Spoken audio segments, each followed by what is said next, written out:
When an old spacecraft lands behind his house, a father nursing a midlife crisis decides to try and rebuild it so he can live out his dream of going to space.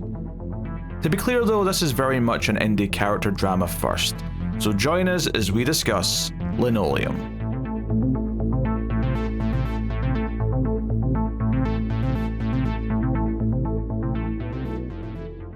Welcome everyone to the Atomic Cinema Experiment. I am Peter, and joining me as always is David. I come in peace. This is a science fiction movie podcast. We get together, we talk about a movie we watched. It's that simple, or maybe it's not that simple. Maybe it is that simple. You did it. Yeah, this movie kind of has a catchphrase where they keep saying it's not that simple, and it's kind of a running motif. So I was doing a bit. It'll make more sense when we talk about the movie. Anyway, welcome to the show, everyone. We'll start spoiler free, of course, as we always do. We'll give you some warning before we go into the spoilers. And if you're enjoying the show on YouTube, please do hit the like button. It helps us out a bunch. If you're on audio podcast, give us a 5-star rating wherever you get the podcast from. And of course, you can support us and get bonus content by going to Patreon or becoming a YouTube member. But I'll tell you more about that at the end of the show. So today we are talking about Linoleum. I usually say that before I do that little spiel. That was weird. I did that in a weird order. Somehow, I'm not sure how, but somehow that's David's fault. So we'll just go with that. Excuse me? Pardon? I haven't done anything. I barely said 3 words. Yes, we're going to talk about Linoleum, which was a movie from 2022, and notably stars Rhea Seehorn from Better Call Saul, which was kind of the big name relative that I, you know. Yeah, I get what you're saying. Maybe it's not as big to you, but I do think at least American audiences are aware of Jim Gaffigan as a person. What's he done? He's just a famous comedian. He looks vaguely familiar, but I couldn't have told you his name. Fair enough. I mean, it's just to me, I'll take your word for it, but I did watch Better Call Saul, and she was phenomenal in that show, so I was far more excited about her than I was when it was him going into it anyway. So yeah, I mean, the premise of this one is it's kind of an indie character drama type movie. It's got a lot of kind of slow contemplating life as music plays, kind of montages. It's about this middle-aged couple. The man, I guess I'll just, to sum it up here, it's a bit more complicated than this. It's not that simple, but I'll just call it a midlife crisis is kind of happening, and stuff's going on with him, his wife, his daughter, and the movie sort of goes through things. And the science fiction element comes from the fact that a space shuttle or rocket from decades ago crash lands in their back garden, and he decides he wants to try and rebuild it because he's always dreamed of being an astronaut. And some guys buy a fancy car to deal with their midlife crisis. Some guys try and build a rocket ship and go to the moon. It's also worth noting that he is essentially a failing Bill Nye type. He has a children's TV science show that just isn't doing well. Yeah, that's not a big part of the character, obviously, which we'll get into. But yeah, now, to be fair, I knew very little about this going in, right? I knew next to nothing. I was just looking for sci-fi movies from the last 4 or 5 years, stuff that maybe seemed to have a decent rating, or some people were talking about it and it seemed more interesting. Now, I will admit, this one turned out to be a little less sci-fi than perhaps I would normally look for the show. What? I do think it has some sci-fi spirit in it, but it's definitely more of an indie character drama with a little taste of sci-fi kind of just sprinkled there. But it's definitely more of an indie character drama first than anything else. So just be aware. It's also a movie that if we we'll give our thoughts in a minute here. If it sounds interesting to you at all, try to go in blind, because this movie 100% is a movie that takes some turns that if you get even a hint of it beforehand, I think it would be at the detriment to the viewing experience. Yeah, it's got things that could be spoiled, and obviously we'll be very careful when we're talking about it. Yeah, it's definitely. I mean, we'll get into it. I'll just ask the question because that will lead us into the conversation that way, rather than me kind of because sometimes when I try to think of more things to sort of tease this part of the show, I'm like, oh, I'm going to start giving opinions away, and like, I always ask you first. So, David, what did you think of Linoleum? I was a pretty decent fan of Donnie Darko.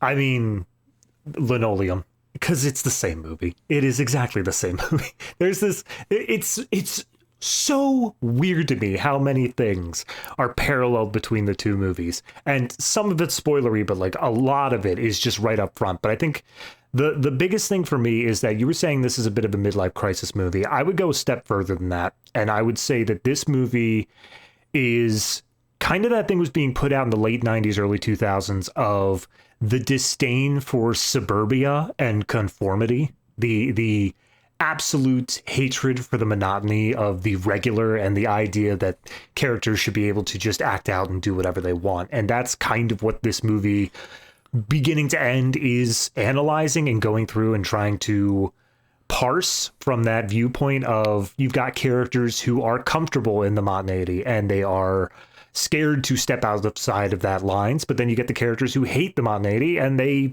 are looking for ways to get outside, and how they clash up against each other.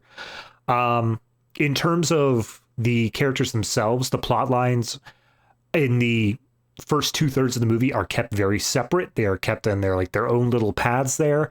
There is some overlap, but it's still kept very isolated, even within the overlaps themselves. And so by the time you get up to the end and it really does start all coalescing together, I think that the ending is kind of what makes the movie work for me. I think that the first 2/3 are good to an extent, but it is very much not what I was intending or expecting from this kind of movie. Like, going into this from a sci-fi slant, I don't think that the first 2/3 work from anyone expecting a sci-fi movie. And obviously I was familiar with Jim Gaffigan as a comedian. He is not in a comedic role here. He is doing like an actual character introspective sort of thing here. So if you go into it with the right mindset, I do think it'll work for you. But no matter what, I think that the last third of this movie, the last bit of it, really is just good in a general sense. I think that it makes all the rest of it kind of work. It may go a bit too far in some places, but it's generally an enjoyable movie by the time that it wraps up. Yeah, it's interesting. I did see, when I was having a quick browse after I watched it, when I was just waiting for us to get going, I did see other people compare it to Donnie Darko. Funny thing about me is that I only saw the first half of Donnie Darko and didn't really like it and didn't finish it. So the comparisons to that movie are going to be completely and utterly lost on me. So I'll keep them limited. I won't share too much, but like, there are a lot. I'm sure there is. I assume it at least ends somewhat differently, just based on what this movie. Not really. Okay, all right, fair enough. It's decently similar. There's major changes done, but like, it's pretty similar in how it ends. Yeah. Well, I feel like you're spoiling this movie then for people who have seen Donnie Darko by saying that. Not really. It is different enough, and Donnie Darko is unique enough that I don't think anyone could do that. But it's one of those things where it's strange that it even gets close enough because of how weird Donnie Darko ends up being by the end.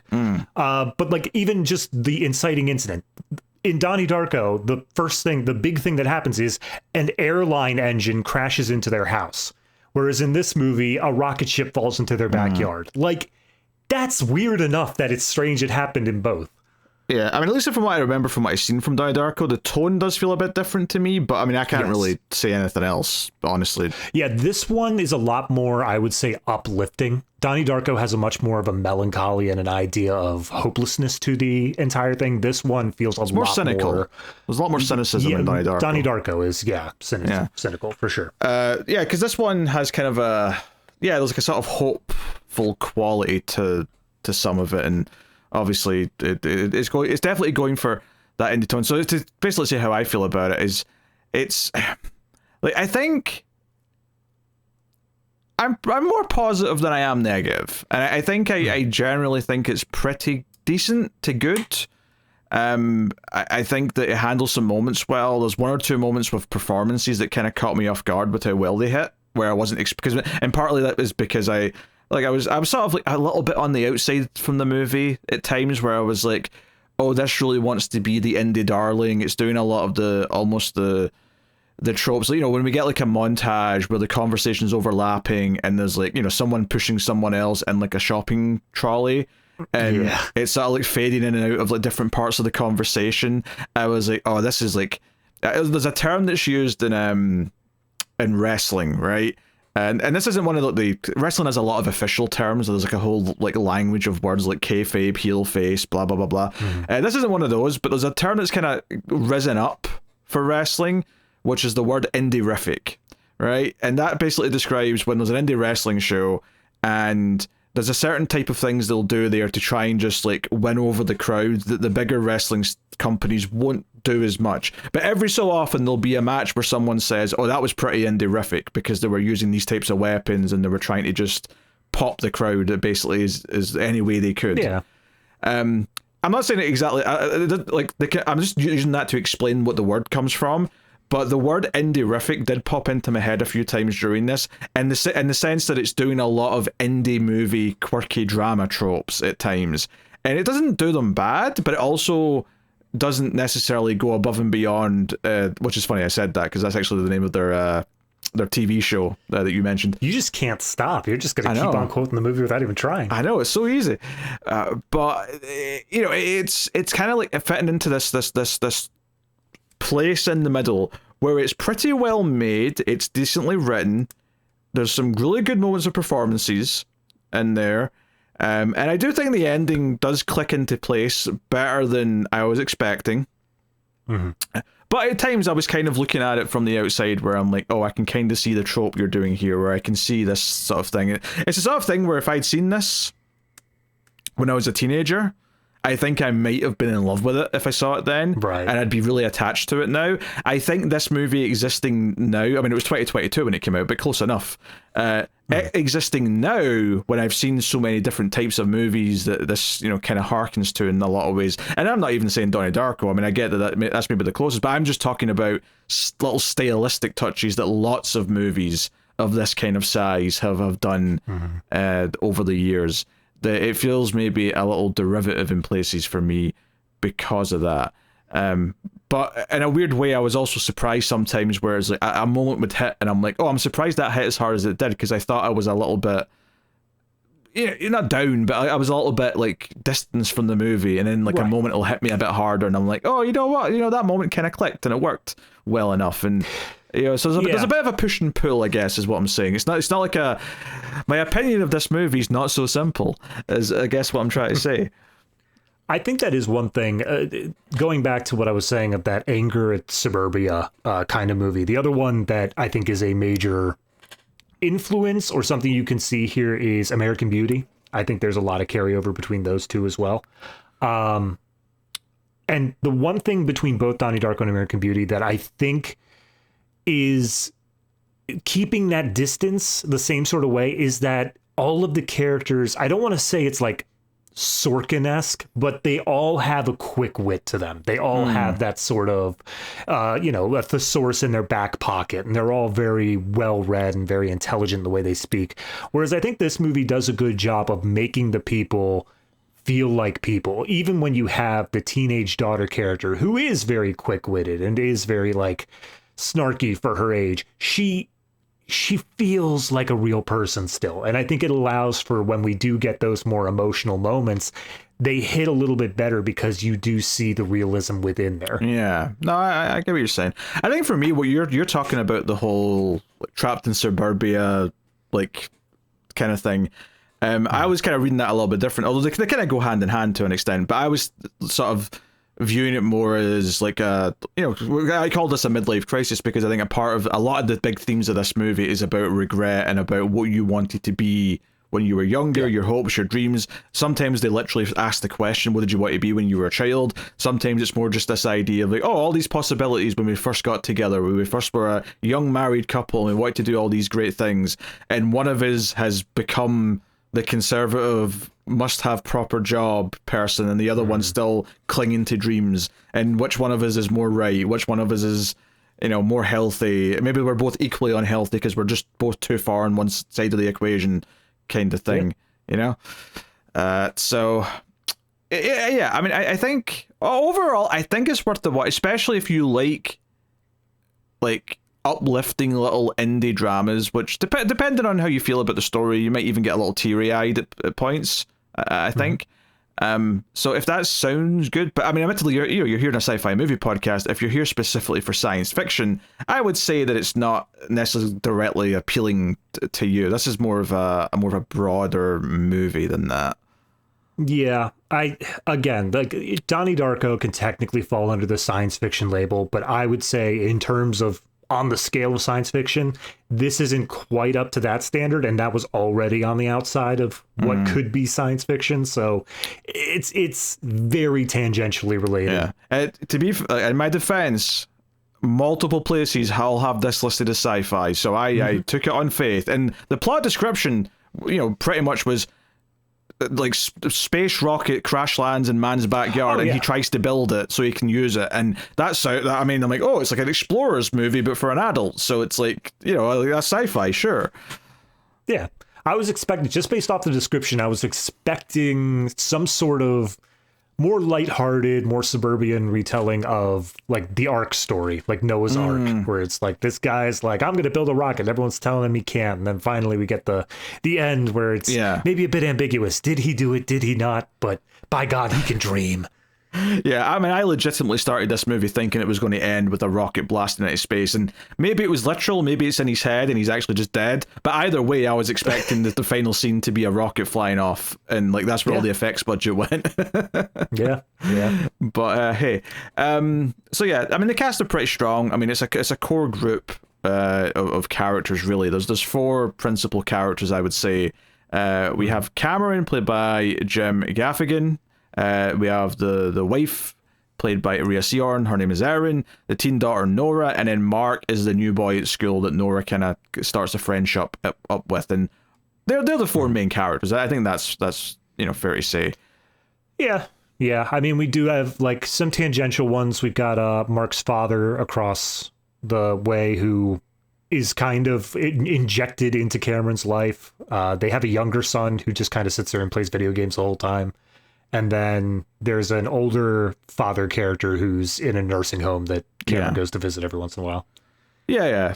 So, I mean, I think the performances from the leads are all pretty good. They're very down to earth. It's the sort of thing where, like, I said I committed this obviously being a fan of Rhea Seehorn, and I think her role is a little bit more thankless for like half the movie, but there's a very particular moment about either halfway or 2/3 through where she has like a moment when they're driving in the car that just hit really hard, and I went, oh shit, there's her act. Like, she finally got to act, and like that's the moment. And it's not her fault that she didn't have that much to do. She was pretty one note before then because the script was pretty one note for her, and it was like all of a sudden, oh no, we're developing her now. Yes, this is the thing. Well, her entire character, she is the one who has found comfort in conformity. She's the one who is very much okay with being someone who did give up on her dreams, and so being able to get to...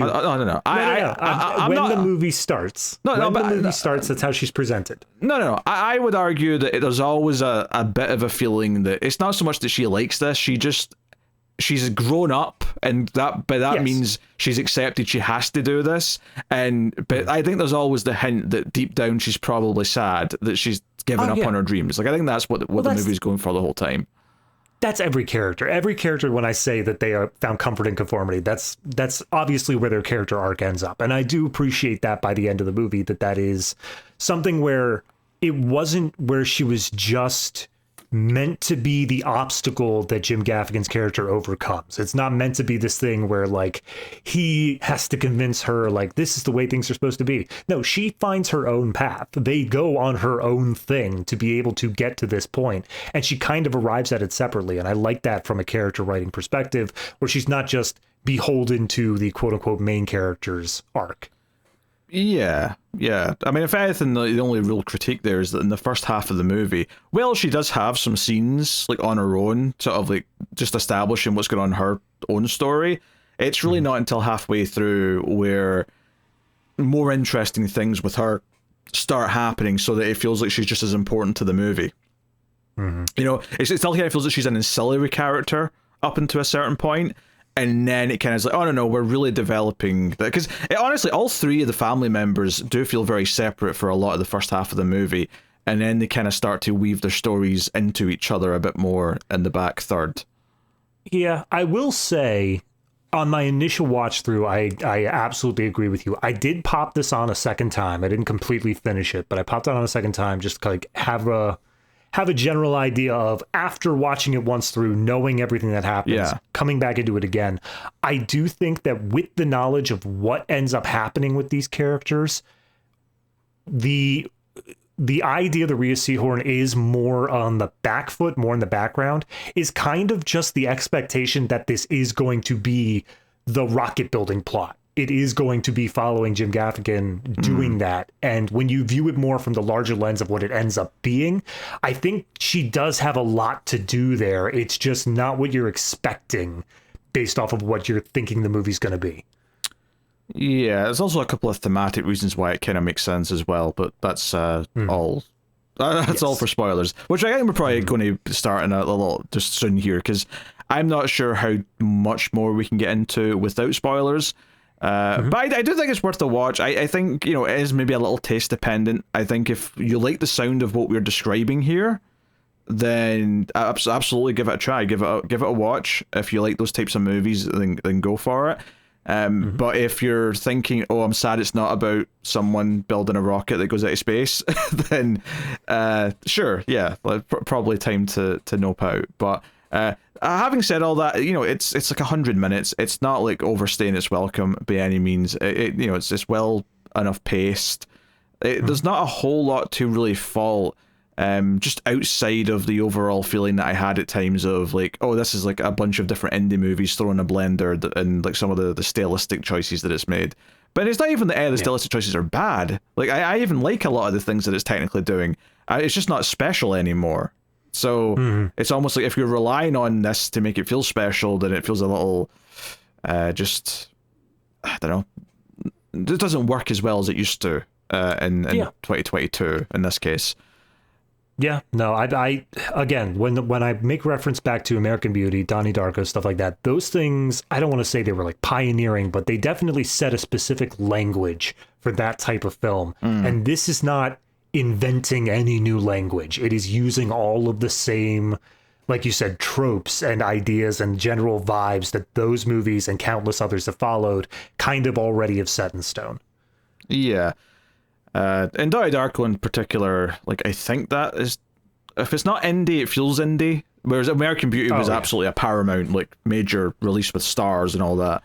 Yeah, so, you know, I think Donnie Darko, it feels more of the lineage, but I get what you're saying, though, in terms of, like, the, you know, the midlife crisis character and, like, you know, obviously very different to the character in this.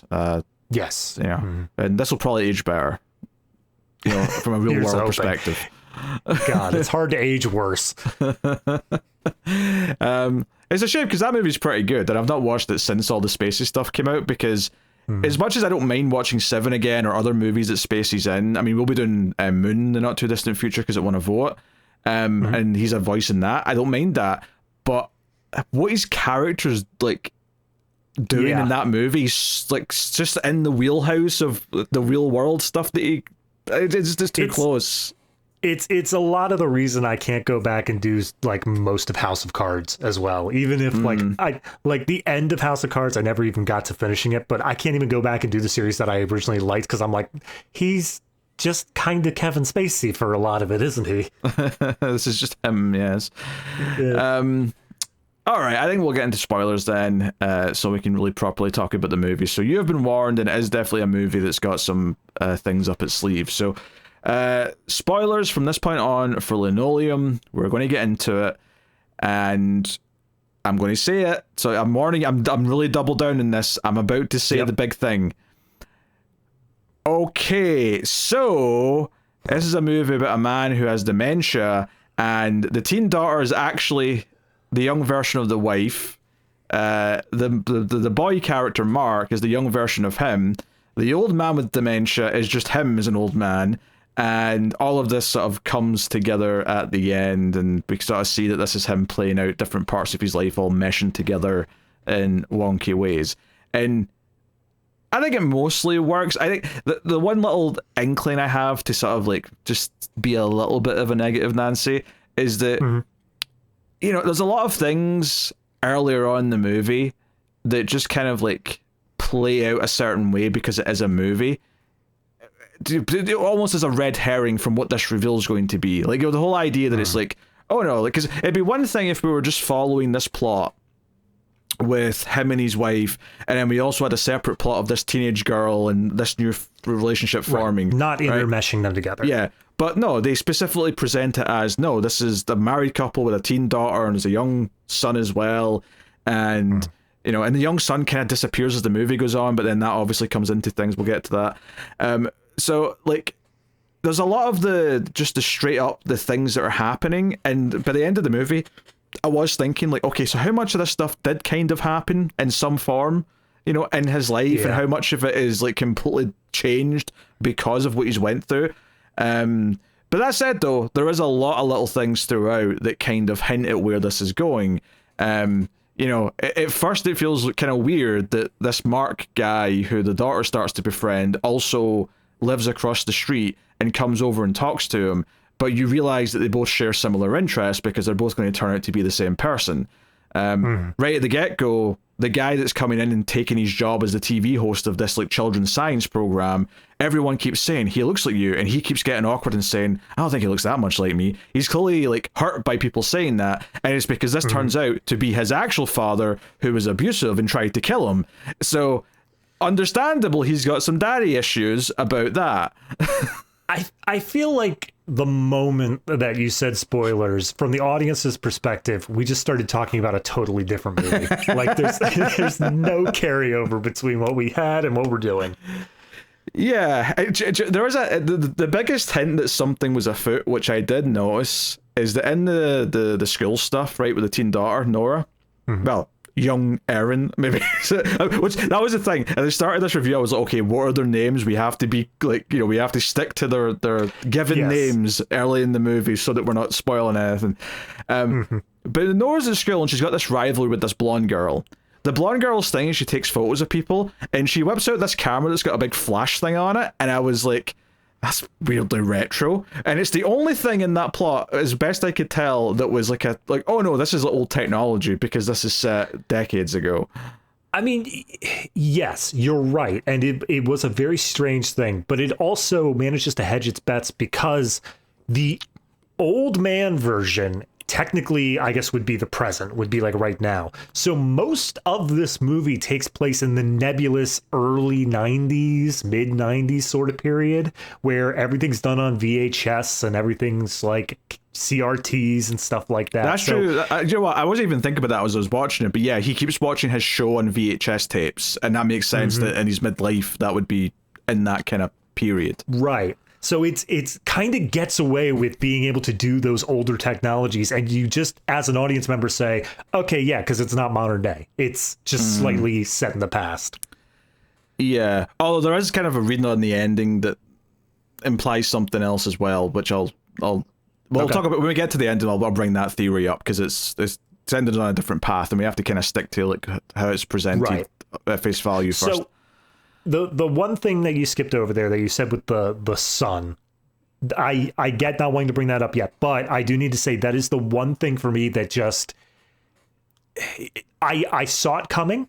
That was the one bit of it that I actually was just like, okay, that's like something's going on there. There's definitely going to be some sort of twist regarding the son.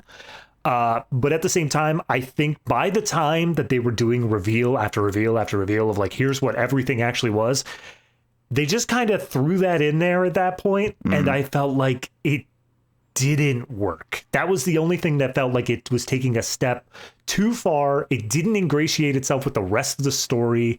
It didn't mesh as well as all the other stuff did. That's fair. I mean, I do want to save my thoughts on some of those specifics till we talk about the endings. You know, because just because there's like so much to kind of unpack with the rest. Because there is a weird thing right at the start, right at the start of the movie. After we get a little bit of his TV show, a car falls out the sky, and it ends up being the same red car that the villainous father is driving around, and no one really believes him. Like, you know, the first hint of something wrong in the marriage is him at dinner that night saying, hey, you wouldn't believe this, but this car fell out the sky, and I waited with the guy for the ambulance, and I kind of saved his life. And, you know, Erin is like, it's a bit fantastical. Like, you know, she clearly doesn't really believe him. At least not all of it. Not the part about it falling out the sky at the very least. And right after that, the very next scene is her in bed, just turning casually and saying, oh, by the way, those divorce papers will be ready on Friday. And he's like, are we sure we want to do this? And it's just kind of awkward. And he goes out and looks up at the stars. And it's like, okay, so we're starting off in this place where the marriage is kind of broken down. And they're not fighting, they're not yelling at each other. It's not this overly dramatic thing. It's just this kind of sad thing where she's clearly thought this is the right thing to do. He's just kind of going along with it, even though he clearly doesn't want to. Yeah. It's the growing apart, because we do see throughout the movie that she was originally like a co-host on his show, and she very clearly over the course of it talks to people and says like, I did that. It never really worked out. It was never something that was going to be big. And so she went on to do like legitimate things, whereas he was like, no, I'm going to stick with the show. Yeah, I want to talk about that a little bit, because I like how that's revealed. It's one of the first things in the movie that I really liked, actually, is that the first couple of times we see his show, it's just him, and he's explaining gravity, he's explaining propulsion, whatever it is, and we see that the teen daughter kind of makes fun of him for it, but then ultimately sits and watches it with him, so there's kind of a sweet relationship kind of formed there, even though she's still a teenager. But there's a line when eventually Rhea Seehorn doesn't know at first about this whole, the show's been put on a different station in a better time slot, but they're kind of kicking him off it and putting this new guy on it. And when she finds out, she kind of turns around and says, what are you going to do about our... And she sort of stops herself and says, your show. And at that point, we hadn't seen any of the footage with her in it yet, of the show.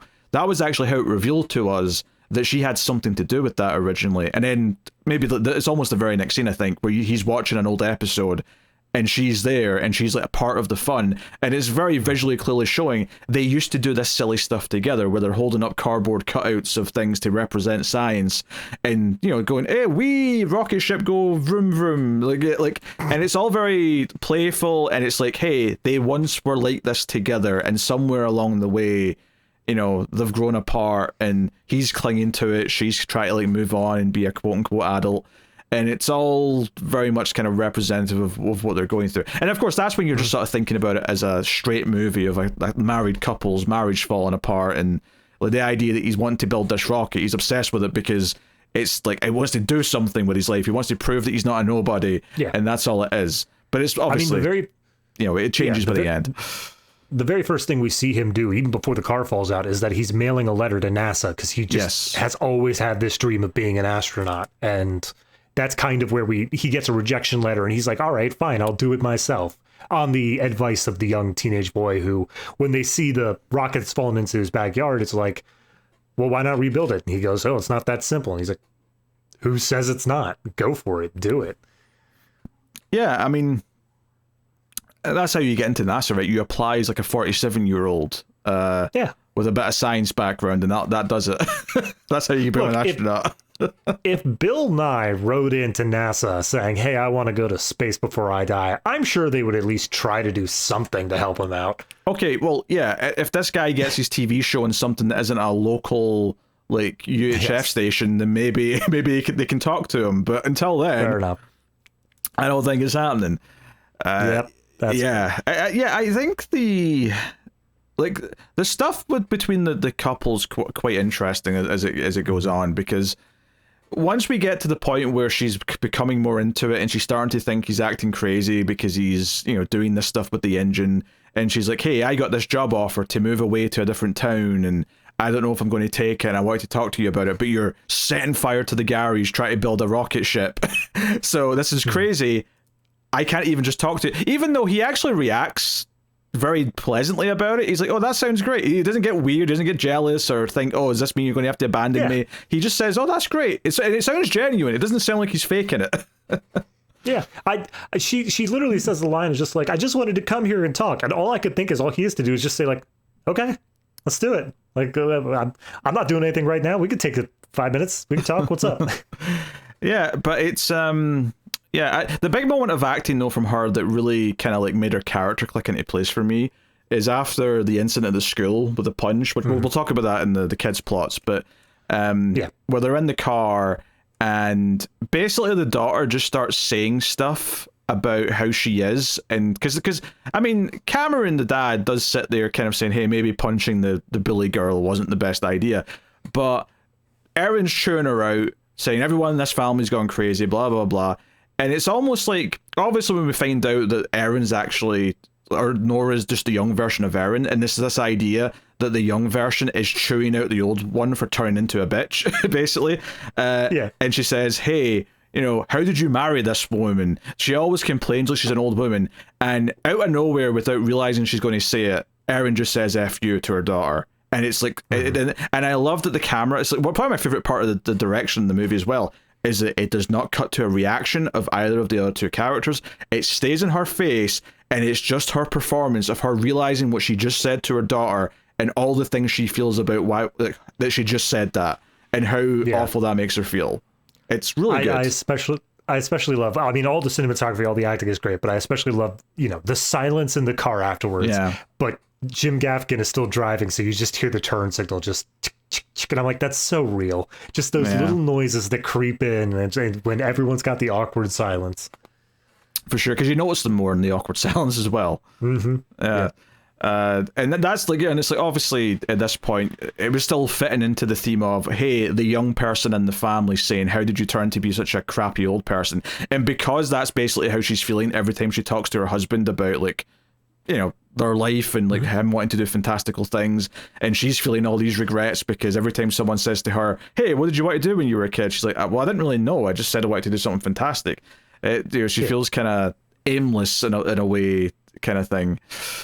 Yeah, that is something that I actually really like about the theming of the movie from that perspective is, obviously Jim Cameron, he's got the motivation to be an astronaut. That's kind of his big thing that he wants.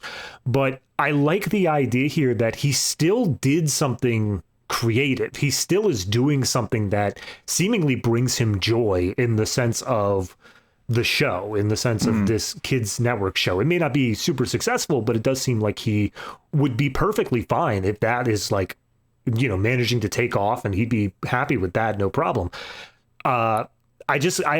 Between the two characters, there's this idea that you don't have to have a specific dream in mind. And I think that's something different from like a lot of these other sorts of movies where it's like, oh, you know, when you were a kid, you gave up on your dream and you did something else in mind. It's like, well, no, your dreams can change. You can want different things over time. The idea, though, is that you keep dreaming. You keep on wanting something and you chase after that rather than just giving up and doing whatever you think is right based off of what other people are telling you.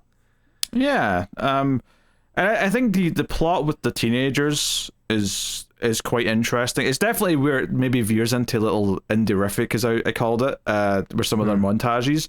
But I do think they have chemistry. They do a whole thing where they're in like maths class, and he's like the new kid, so he sort of comes in late and he's saying, hey, I just registered. And he comes in as the teacher's doing this probability thing where he's saying that statistically, if you've got 25 people in a room, there's a good 50% chance that two of them will have the same birthday. And I immediately stopped and went, I don't know if I believe you. There's 365 days in a year. That sounds... No, that's right. Is it right? Yeah, it's called the pigeonhole principle. I love that little statistical fact. Okay, I don't understand how that's the stat. But just to very easily break it down, it's you're most people think about it from a linear perspective of you're thinking about it of like, okay, so you have to have 50% of the dates. But then what you're saying is that when you add one more new person, you're not looking to see if it added to like just the last date or anything like that, or if anyone matched that one. You're looking at every combination of like person one and person two, person one and person three, person two and person three. And if you look at all those combinations, by the time you hit 23, that's when you have roughly 180 different combinations. So one of them has to be overlapping. okay. I mean, I don't know. like, there's 365 potential days, 366 technically if you count the leap year day. But I just feel like it's very, very easy for everyone to be very spread out and for no one to have a matching birthday. But yeah, sure, no, it is. Whatever. But 23 is where it crosses the 50% point. See, there's a reason why I never went down a career in mathematics here. I've literally got a paper full of math just sitting right in front of me here. This is exactly what I do in my free time. That strikes me as the sort of thing where I'm like, okay, I'm sure there's like a mathematically logical like thought process to get to that rule, that statement, but in reality, does it mean anything? And I don't think it does. It's absolutely recreational. Yeah. I mean, you could probably say it has something to do with like, you know, what are the odds if you picked any numbers at random that there would be an overlap? Like, technically, that would be something that could have real world applications, but. Yeah. Anywho. So. Anyway, so he's introduced, right? And he goes in the room and they do a whole thing here with, like, you know, she kind of looks at him a little bit, but he comes in, and because she's just said her birthday is October 31st, Halloween, when the new kid comes in, he's like, hey, by the way, when's your birthday? And he's like, October 31st. And he's like, we've got a match. And I'm like, all right. That was a very indie movie line to sort of hint, hey, we're about to do a relationship here. But, you know, whatever. It's not too egregious. And I think their relationship as it progresses is definitely quite interesting from the perspective of, like, you know, the first time she goes over and talks to him, she kind of basically says, oh, by the way, I'm not flirting with you. You're not my type. Very much implying that she's gay, right? That is the vibe it gives you in the moment. And you're like, okay. And you kind of, you know, I mean, maybe they'll turn it later that she was lying because she's awkward or whatever and wants to take away the tension. But for me, it felt like she was just trying to, like, hedge her bets of just saying, like, hey, you know, I'm not flirting with you because I'm actually, because there was the entire, like, slow motion sequence with music playing in her head. Yeah, when he came in the room, down. Yeah. So clearly there was an attraction there, but I was definitely getting the vibe of her basically saying, like, I feel weird around you, but I would still want to talk to you, so I'm just going to say I'm gay, and then we'll continue on from there. Yeah, and obviously she elaborates on it when they start hanging out, and like they're hanging out at the train yard or wherever it is at night, and the subject kind of like comes up again, and he's sort of asking questions about it, and she kind of like, well, you know, I've never been with a guy, so I don't really know if like, but I you know, and he's like, well, have you been with a girl? And she's like, well, I kissed one for a dare, and and it's all very kind of wishy-washy, and it kind of sounds like she's not really concretely like landed on exactly what her sexuality is yet.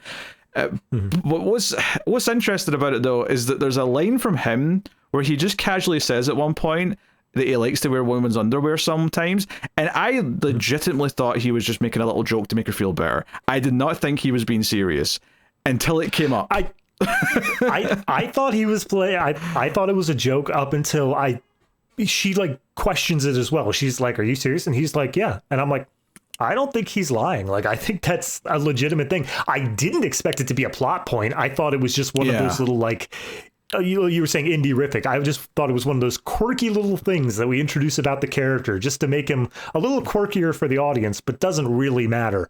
Nope. Yeah. It matters. It changes things. It leads to the punch. It leads to the, you know, the sort of the girl that Nora has a rivalry with, who I think might be like the aunt character in the midlife part of the movie. I could be wrong, because I think they said that was her sister, but the way that she kind of begrudgingly becomes her friend at the end made me think, oh, is that meant to be like who she grows up to be?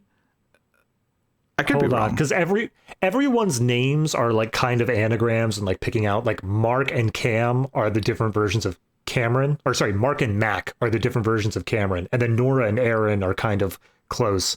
The girl's name is Darcy. I want to see if I can find the name of the aunt. I'm not seeing it immediately. Nah, I don't know.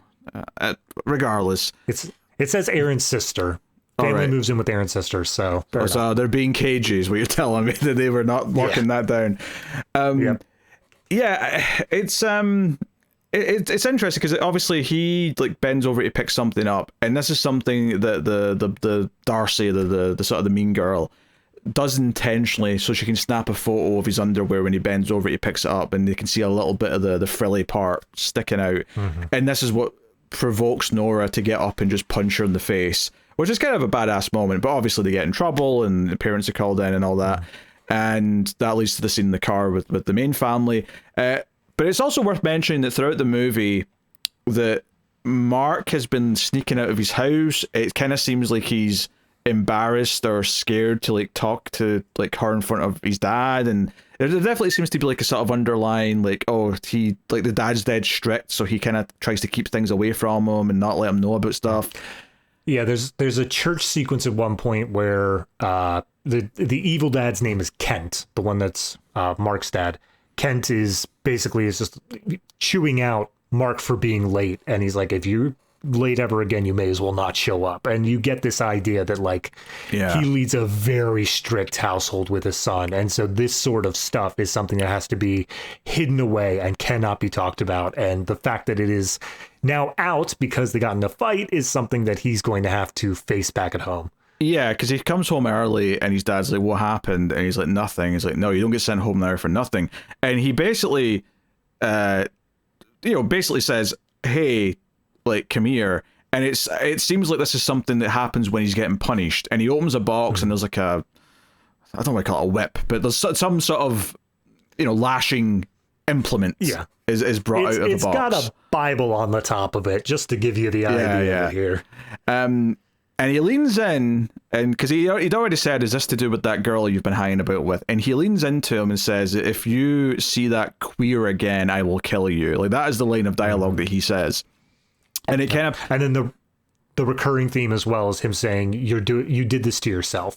Like, blaming him for it. Which does imply to me that he has caught maybe his son with the underwear before or something like that, and is like, scared as a sort of conservative, ultra, strict parent that his son is anything other than because at one point you see like an application for military school sitting on the desk, which you can only assume the dad is like sort of forcing him to do this. The dad wants to send him to military school, which ironically a lot of astronauts are people who used to fly planes. Like, there is kind of an avenue there for what he actually wants to do, funnily enough. But well, that's the other part of Mark's character is we get more revealed as it's revealed that Mark is Cameron, but a big thing that he says is like, I admire the idea of my dad. I admire how, like, the kind of man that he represents himself to be, how he's respected in the scientific field, all that sort of stuff I admire.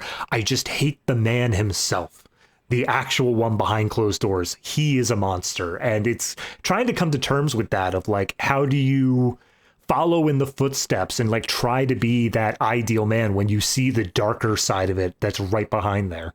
Yeah, you also see actually at one scene you see what the new version of the TV show looks like with like Mark's dad doing the hosting instead, and he's just using scientific language the entire time. He is not like presenting it in a way that kids would even remotely understand what he's talking about. He's like, hey, what is an experiment? An experiment is a process to test a hypothesis. And I'm like, hey, the kids aren't going to know what those words mean, dude. Yeah. Well, we see the original intro to the show of the ones all quirky or whatever is, it's like all this paper mache stuff. It's very Bill Nye. It's very much like over the top, like, wow, yeah, science is cool. And then it cuts to his intro and he's like, mathematics, biology, humans. It's just like, wow, this is great. I'm so enthralled. Saturday morning, sign me up. Yeah, so like it really paints a picture of the fears of the father, and obviously the idea that this guy looks like the main character makes sense once you find out they're father and son, right? Of course he looks like him. It's just a natural thing. And then the other side of this, of course, is what I assumed was his father to begin with was the old man with dementia and the thing. In the home, and him going to him, and he's forgetting who his son is, and he's like saying, oh yeah, you're Cameron, and he ends up breaking him out. I mean, he's not like, doesn't do it sneakily, but he takes him home when he starts like fixing up the rocket, because he's like, hey, you'll be interested in this, you used to be an expert, because they basically say that he used to be an engineer and actually worked on things, like actually worked on engines and stuff like that, and he recognizes parts of the, like he shows him photos of the wreck, and he's like, oh, that's a so-and-so type combustion and blah, blah, blah. And it's like, okay, so later on when you find out this is also him, it's this idea that as an old man, presumably he is remembering different parts of this in different ways, and it's all kind of merging together.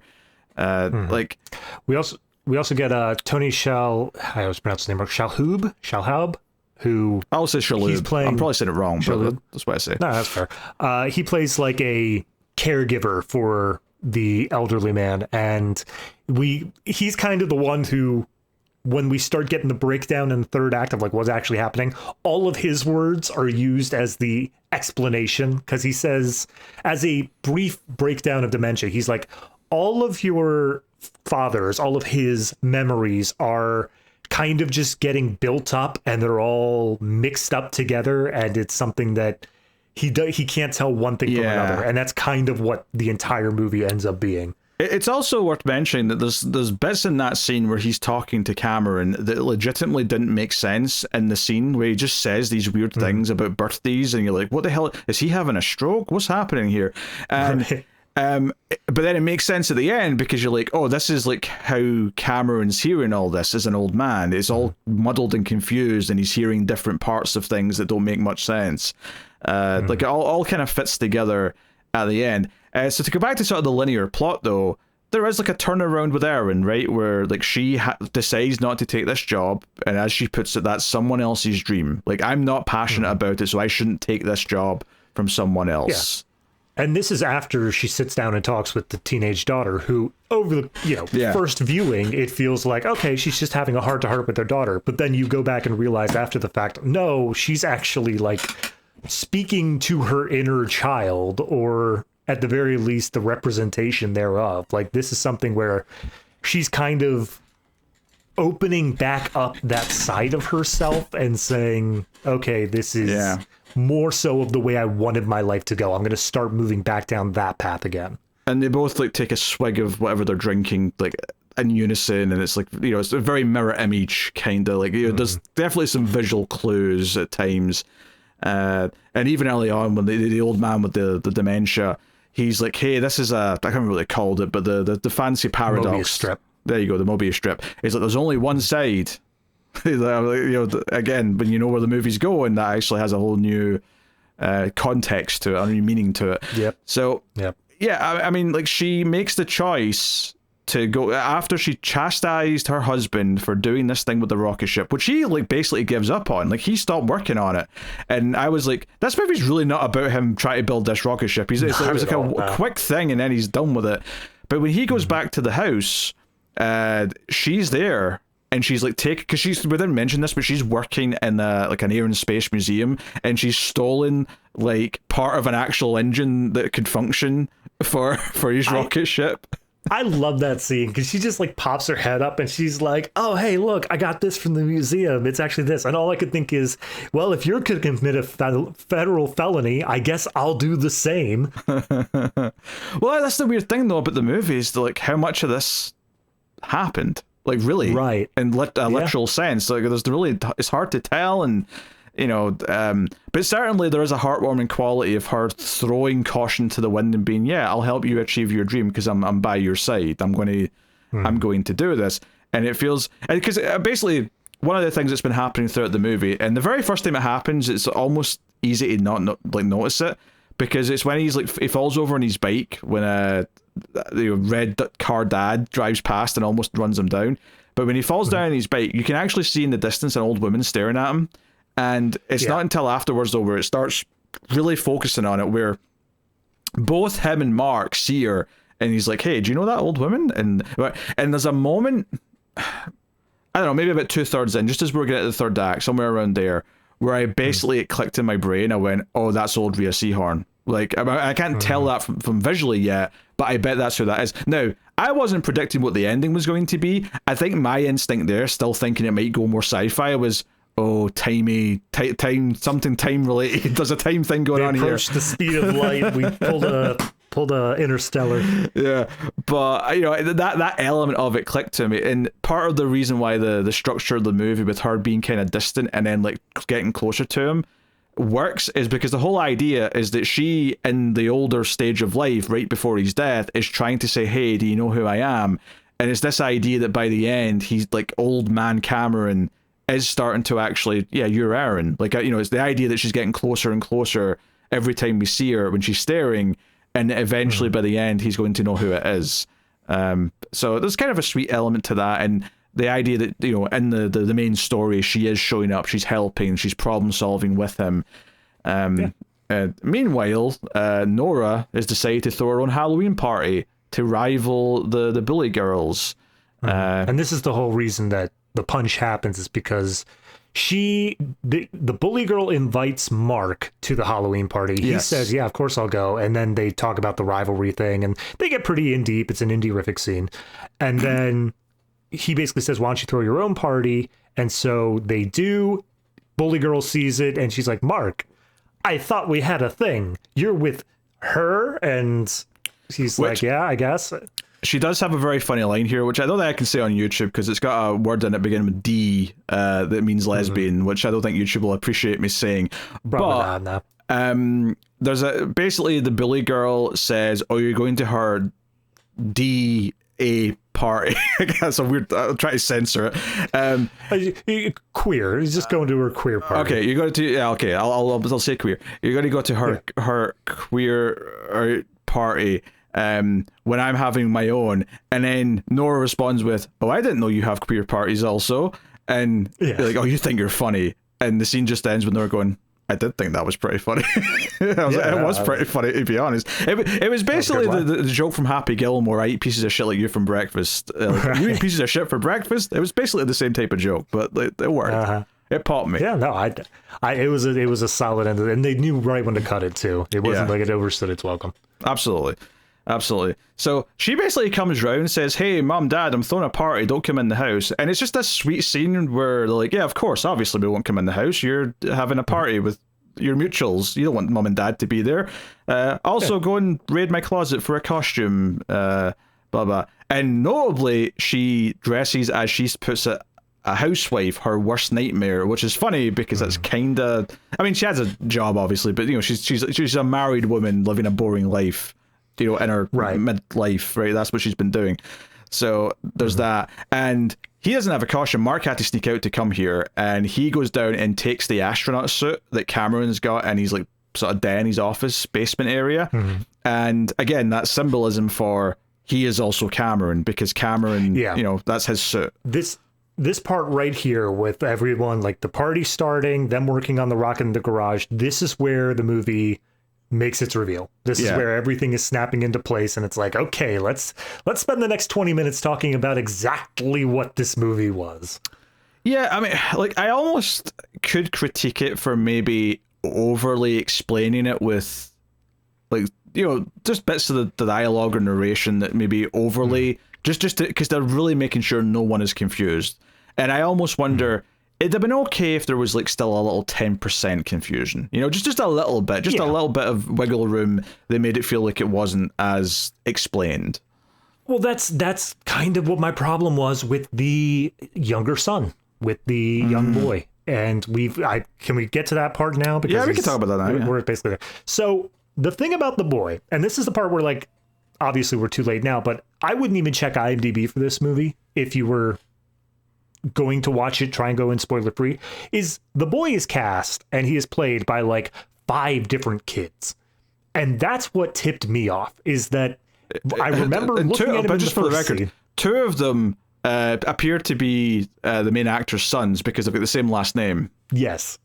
Possibly nephews, I suppose, but at least they all look the same age, give or take, but they do look just different enough that like you're picking up on it. And I picked up on that, and I was like, okay, so something's going on with the son. They're not making any reference to the fact that these are clearly different kids playing him, and also the son hasn't said anything. I just assumed that they kept like accidentally killing kids on set, like just they're dropping like flies. Get another kid in here. We've lost another one. Yeah, now that you say that, I remember all the news stories in 2022 of Linoleum, the deadliest movie ever made. No children were harmed during the making of this movie. Bullshit. You went through 5 Sams. But no, that's the stuff that it very obviously is there at the beginning of the movie. And then I think by the time that we hit the end of the first act, it kind of just is there. It's sitting in the background, and it doesn't feel like it's really worked into any of the plots. And what ends up being the reveal is that we see Darcy, who was having her own party. She comes over to their party once nobody shows up at hers, and they say, you can come in as long as you take our picture. And we see she takes a Polaroid of them. And in the future, present, whatever you want to call it, of old Rhea Seehorn talking to old Jim Gaffigan, she shows that Polaroid and says, that's us at the party. Like, that was on our birthday or whatever. And he sees a young boy in a ghost costume in there and says, Sam, which is the name of the younger brother or younger son. And Rhea Seehorn's character, or older one, says, well, no, he wasn't there. Don't you remember? He was stillborn.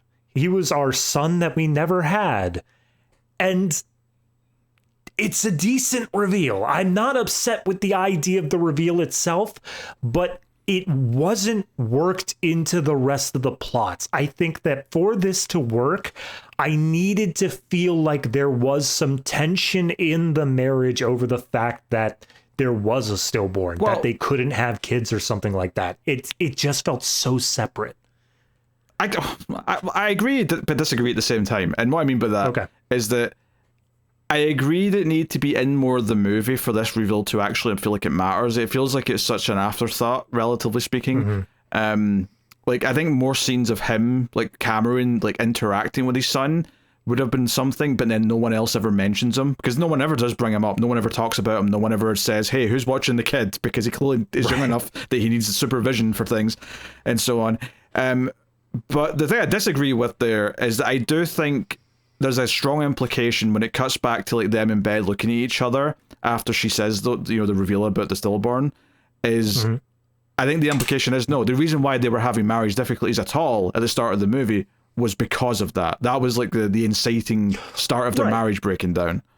No, after the reveal, I get that, but I feel like there should have been something before the reveal, because once they do the reveal, they can backdate and say anything would have been that. But I feel like all the other stuff was at least mildly hinted upon. It could have been not deduced entirely, but you could at least get it. This one feels like there's nothing before that point to say that this kid was a stillborn and not just some other representation or some other thing going on there. It just feels completely separate from everything else. It was the only real problem I had with the third act reveal. That entire breakdown segment is the moment that they go to that. I'm like, that feels like the fourth hat on a hat on a hat on a hat. So the other thing she drops here as well is she says, that was the night your dad tried to kill you with his car. She mentions that. And then we play out more of this like sort of interweaving of all these scenes of the rocket ship almost been ready. And notably the rocket ship being ready ends up being the big kind of like child's cartoon cutout version like he has on his TV show. So it's just this big cardboard thing they're climbing at the end. But this is like intercutting with old man Cameron being put in an ambulance because it's almost time for him to go. The idea that this is like all syncing up with his death and that, you know, he's remembering his life, like flashing before his eyes and all of it's confusingly mixing together, but he's having enough coherence at the end to know that his wife's with him, and that's kind of sweet. That's all good stuff. But on the way to the ambulance, as it's intercutting with everything else, the teenage versions, you know, look across and the dad's there in the car, and he did make this threat earlier on about seeing the girl again, and he comes driving, and we find out this is why the helmet of the astronaut outfit's been like broken, because every time I've seen it in the movie, the visor on the helmet has like had a big huge like hole in it, a big cracked hole. And here at the end there's a whole bit where it kind of goes to like Cameron just standing across from his dad. So, you know, Jim Gaffigan, middle-aged Cameron, talking to his dad and saying, hey, why did you do this? And he talks about idolizing him and blah blah blah. And they get to this point where he says, well, this time it's going to be different. And I think that's kind of opening another little door here for interpretation as to what's actually happening at the end, which is that this entire life that we're seeing all merged together never actually happened. And that he actually died as a teenager, and everything that we've seen is him picturing the life that he could have because he never got to have it. Now, the only wrinkles to that maybe don't make that quite work for me, just from like a satisfaction kind of level, is one, I do think that I really like the arc of Rhea Seehorn's character as in her middle-aged form, and it feels a little bit weird to me if she was never still a real person at that point, if she's just like in his head. And two, but funnily enough, the baby that he almost had feels like a weird detail if he's just imagining that life happening.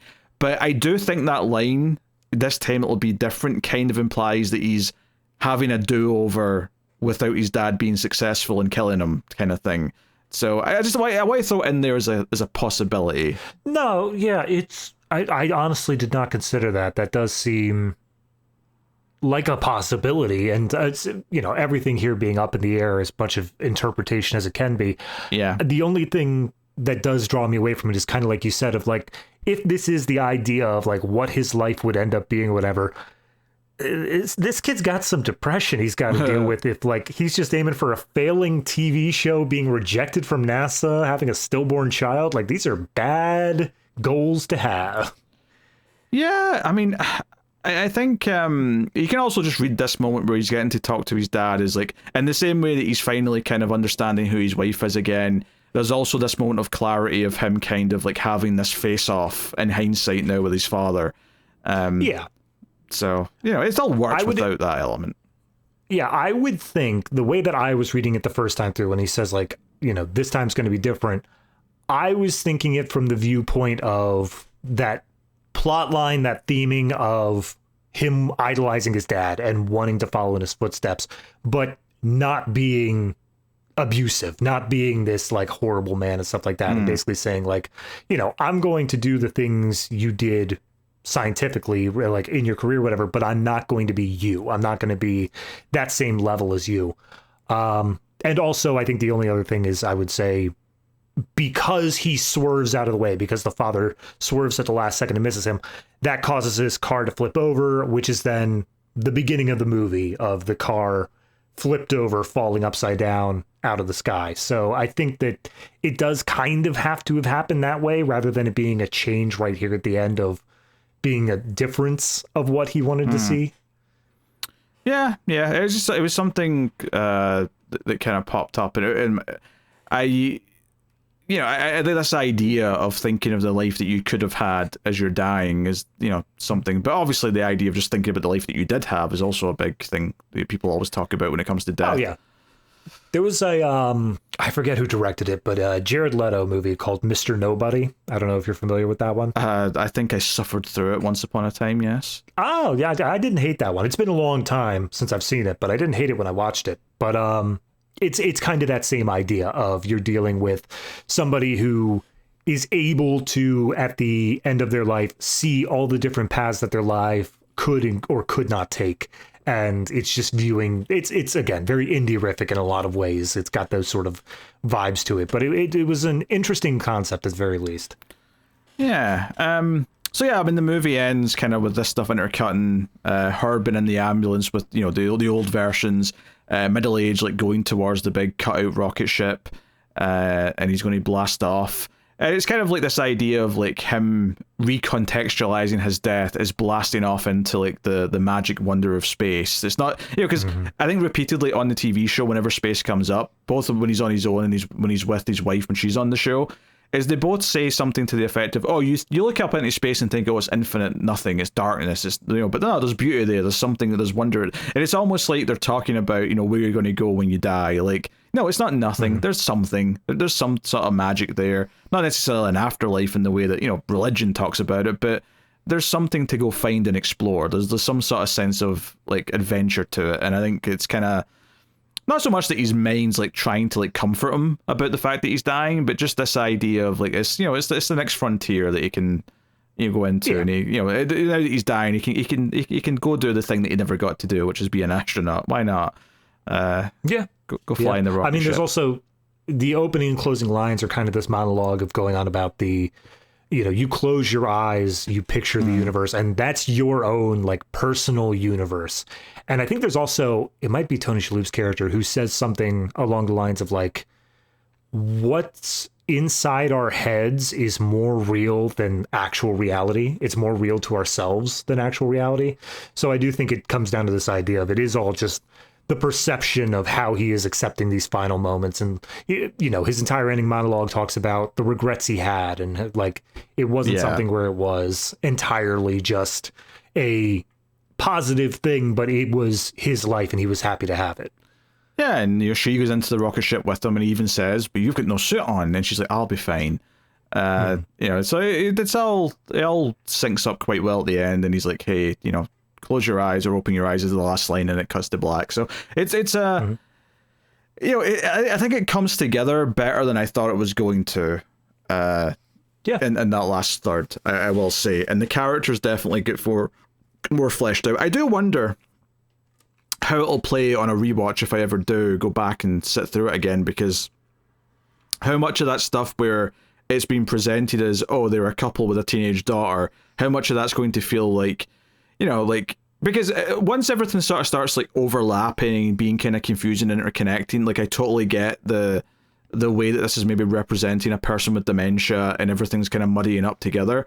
But when it's more kind of locked into like a really normal thing, like, oh, we're a family with a teenage daughter and like she's going to school, we're doing this and all the rest of it, it almost feels like it's structured like normal during that part, just because it's a movie and it wants to present itself as a normal story to begin with before it starts to unravel what it's really doing, rather than, whereas arguably someone with like a David Lynch would just from the get-go would be like, no, there's something weird, like really weird the whole time, and maybe we'll figure it out by the end, but like it would be weird from the get-go.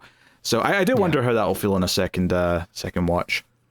Yeah, I mean, just from the brief period that I watched of it, like I said, I didn't get through the whole thing, but it definitely recontextualizes Rhea Seehorn's character. You definitely are looking at her differently, and the interactions with the teenage daughter as well, because you stop viewing her, at least in the family unit, you stop viewing her as an actual daughter and more the representation of Rhea Seehorn's like more youthful ambitions and stuff like that. Her past. And it just it recontextualizes a lot of that dynamic. Yeah, when he can't have he has a cold interaction with his wife, and then the teen daughter sits next to him and watches the TV show. It's like, oh, he finds comfort in who she used to be, kind of thing. It works. Like there's definitely stuff that it's doing that makes sense. Yeah. So the director of this is he's not a first time director, but he's not done a lot of feature length movies, and he's done a bunch of shorts. His other feature-length movie is very, very lowly rated on IMDb, though, so this seems to be a step up for him. However, one of his more highly rated things was a short called Here and Beyond, which is IMDb plot synopsis is once was kids science TV show host, now widow, attempts to build a time machine with his outcast teenage neighbor. So it seems like this may have been something that was like loosely adapted and expanded upon from that short. Obviously, there's some major differences there, but it seems like there's some same DNA. Yeah, obviously he had an idea that he was really into and wanted to explore further. So before we move on to like ratings and stuff like that, can I just like, as long as we're in spoilers, can I just say the things in the back half of Donnie Darko that were just like I was picking up on that are so weird that it's managing to be between both? I mean, sure. I guess you're spoiling Donnie Darko for me because I never saw just the end a little of bit. It, if you're not, give me just 2 minutes. Skip ahead 2 minutes if you're not. All right. But all right. So the old woman character, there's an old woman in Donnie Darko who is constantly just standing in the back watching the characters, and she is the representation of what the character must eventually do and recognize. That's in both movies. The end of both movies happen at a Halloween party. That is both things. And one of the characters is almost mowed down by a character in a car who's the villain, who ends up swerving away at the last second. All of these things are carried over between both movies, and it is astounding to me that we managed to get that much overlap without it being just an outright homage at that point. Yeah, I don't know. I don't know. I feel like if they were aware of the similarities while making the movie, they would have intentionally maybe changed some things to be less like it, which makes me almost think that, and maybe this is the gambit, that I assume they can't be that audacious intentionally. It has to be an accident. But I mean, who knows? Maybe I'm being too kind.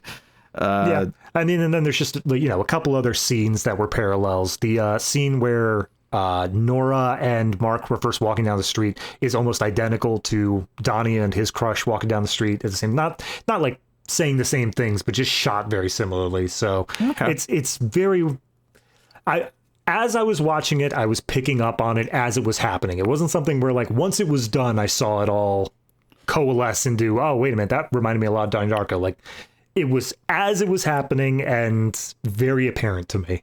David, what are you rating Linoleum out of 10? So, I was actually kind of surprised by this one. It's not that I expected it to be bad. I even just clicking on IMDb, trying not to spoil myself, I did see a good amount of positive attention to this movie. I think that it did pretty well. It obviously didn't, you know, monetarily do very well. It's an indie film after all, but it got good reviews and all that sort of stuff. I think it surprised me in how much it resonated with me after I felt like I had already kind of written it off. Like, it felt very derivative of other things as I was watching it. As we got like 2/3 in, I felt like, okay, how are you really going to pull this out? And by the time it hit the end, I think it actually did a good job of emotionally hitting the point it needed to and making me care about what was happening here. And editing wise, directing wise, acting wise, it just kind of hits the mark there. So collectively, I'm going to say that this one is a very high 7.5. It's not quite at the 8 for me, but it is still a very interesting movie, and I would definitely suggest a watch. Yeah, I think for me, I'm going to land on a 7, which is to say that I think it's good enough to recommend and say it's worth watching for people who like these types of movies, and it's, like you say, an interesting film enough by the end. But, you know, there is enough things, there's enough moments where I'm like, oh, this is just this type of movie, or it's doing this trope, or it's doing whatever. Like, there's enough of that feeling, especially in the first 2/3, that it's kind of impossible for me to say that it's great or even, you know, just slightly off of great. I think I have to just say it's a flat good. But I'm not mad I watched it, and it was definitely, you know, like, there's always going to be a risk of finding just kind of different movies that are labeled as sci-fi and giving them a try, but hey, we're a sci-fi show. If we can't do that and take a risk and then find out that everyone's calling it sci-fi, when really I would just call it an indie psychological drama, was maybe what I'd call it, but with sci-fi elements. With the sci-fi aesthetics, because there's a lot of talk of space. There's him in the spacesuit. There's, I'm going to build a rocket ship, but he never actually does build a rocket ship. Like, you know, it's all, that's all it is. But anywho, that is Linoleum. Hopefully you had some fun with that discussion. Obviously, David does have his homework movie. We'll get to that in just a second. But next week on the show, if you're thinking, oh, we've been doing too many, like, you know, movies you've not heard of recently, whether it's, you know, Linoleum, Artifice Girl, or we're doing a direct-to-TV sequel to a movie from the 90s, don't worry. Next week it's Star Wars. We're doing The Force Awakens, so big movie to talk about. Look forward to that. So, oh no, that's what's happening. So yeah, you can of course support the show and also Collector's Cut, which we also do. We're doing 70s thriller season over in there. We've been doing stuff like French Connection, Clue, Long Goodbye. Go check out that. But you can support all the stuff over at patreon.com/MailFuzzTV or via YouTube membership and get access to things like Extra Reels, which is a monthly bonus show we do where we review some of the worst movies ever made. And we also do the ratings rundown segment for both of our movie shows, where we do the extra ratings categories, including the Sexual Tension Award, but also rate like video, you know, audio, acting, that kind of thing. So if that sounds interesting, go and help us out and support us. But yeah, so every episode, David goes back and watches a movie that we did on the Ace before he joined the show to catch up and be knowledgeable on such things. David, what was this week's homework movie? So usually I give a little preamble as to how things relate, but I'm not going to do that this time. The movie I watched is Arrival. I have already seen Arrival. I really, really like Arrival. I am now going to spoil a lot of Arrival. So if you have not seen Arrival, check out Arrival. That being said. Yeah, well, hold on, wait a moment. Give people a chance to click off if for some reason they haven't seen Arrival, but spoilers are now following. Yes. So I kind of picked Arrival just as a, I'm familiar with the movie. I don't want to have to try to figure out something brand new or whatever. And it's only in watching it I realized, damn, there are a lot of similarities between how these movies are presented. Obviously, Arrival is about like a linguist. There's aliens who come to Earth and she has to kind of break down their language and try to understand why they're here. But the overarching part of the movie, the big thing that comes down at the end, is that it's not told in entirely linear order, and the character herself perceives things out of time by the end. And that's something that I wasn't even thinking about when I picked the movie, but boy, did it thematically kind of fit together here. So, no, I really like Arrival. I think on this rewatch here, I was really picking up on the soundtrack, especially. The soundtrack is just kind of these very bassy strings, and they really fit the vibe. I like how they add a certain mood and a melancholy to it while still being just perfect for what the movie needs.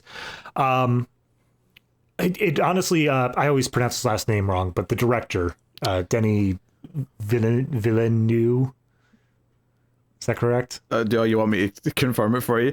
I always see Denis Villeneuve, but I may be wrong. Villeneuve. All right, fair enough.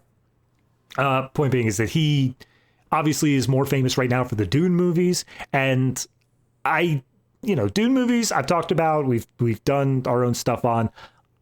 I think that this one kind of stands above those though, because it is easily just so much. Yeah, it's so much more of an emotional story, something that you can get so much easier attached to. You like, even with the complexity of like how the story is presented time wise, it is so approachable and such a human story. I don't know. Arrival's a fantastic movie, and it's one of those ones that I can easily come back to like year over year and just sit down and rewatch it because it's just so good each time. So yeah, ratings wise, I think Arrival, I